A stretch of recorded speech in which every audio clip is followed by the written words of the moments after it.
For me, normal used to mean working nonstop and loving every second of it. Running from project to project, long study dates at Starbucks and late nights with friends, and driving home to visit with family. Right now, normal has become never really knowing what day it is, wearing a mask every time I leave the house, reading and learning about a lot of things, drinking copious amounts of tea, and needing to keep writing and working, but finding every excuse not to. It's a vicious cycle.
Today, I am doing the thing.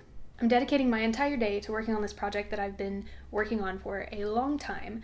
It's a TV show, and I'm on the last episode right now, which is super exciting, but also terrifying, because what if I don't get the ending right?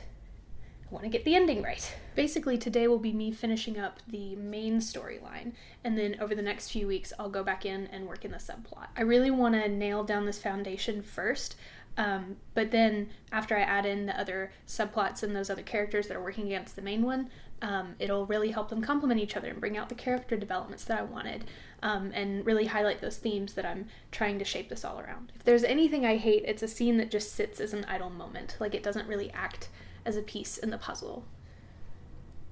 But then, I guess that's what deleted scenes are for.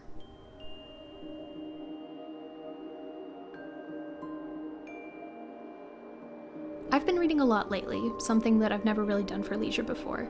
I've never been the fastest reader either, but the more that I do it, the more fluent it feels. Then, when you add a good story into the mix, you fly.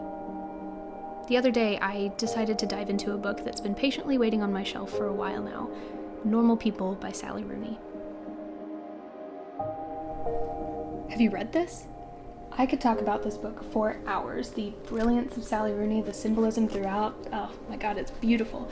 But that's a whole other video. If you haven't read it or seen the television adaptation, Normal People is this sort of Bildungsroman, ooh, big word, a story that follows the two central characters, Connell and Marianne, as they leave school and enter into the wider world. It's a world that's riddled with conflict, whether it be emotional, interpersonal, socioeconomic, gender political, yet their on-again, off-again relationship is the only consistent inconsistency as they try to navigate this together, and then apart, and then together again. It goes on and on. You can read it.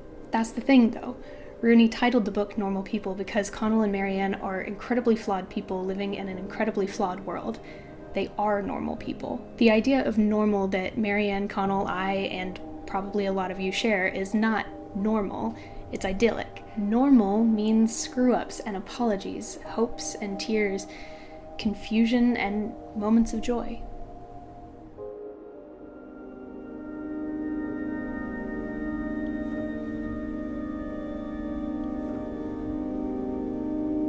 Connell went home that night to read over some notes he'd been making for a new story, and he felt the old beat of pleasure inside his body.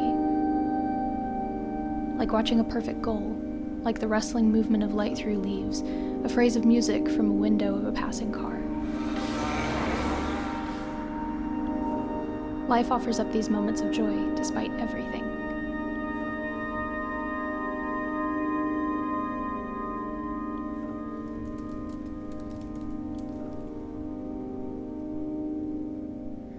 I don't know if anyone agrees with me, but if you're also a writer, I feel like you might get it. It's normal to hate your work at some point, right? Like, you'd hoped it would be this nice little ball of yarn, but it turns out to be just this knot of loose ends just sitting there in your lap. But then a few days later, you go back and you reweave little bits, and then eventually you'll stand back and realize that you've created this whole tapestry. Then that's the point where you want to hang it up on a wall and have everybody come admire it alongside you. And maybe you'll notice the one string that you couldn't really get the knot out of, but no one else realizes that as a flaw. Maybe someone will even say that's their favorite part.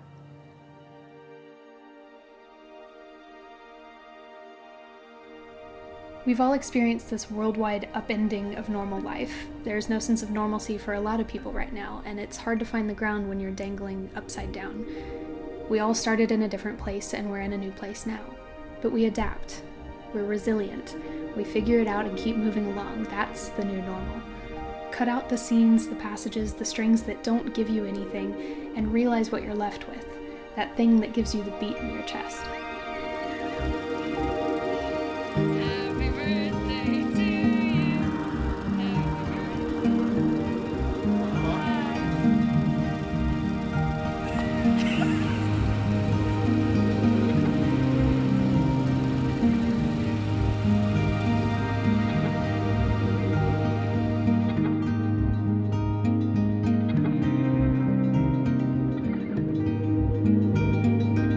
By nature, normal is different, and the new normal is going to be even more different. But don't worry, that's normal.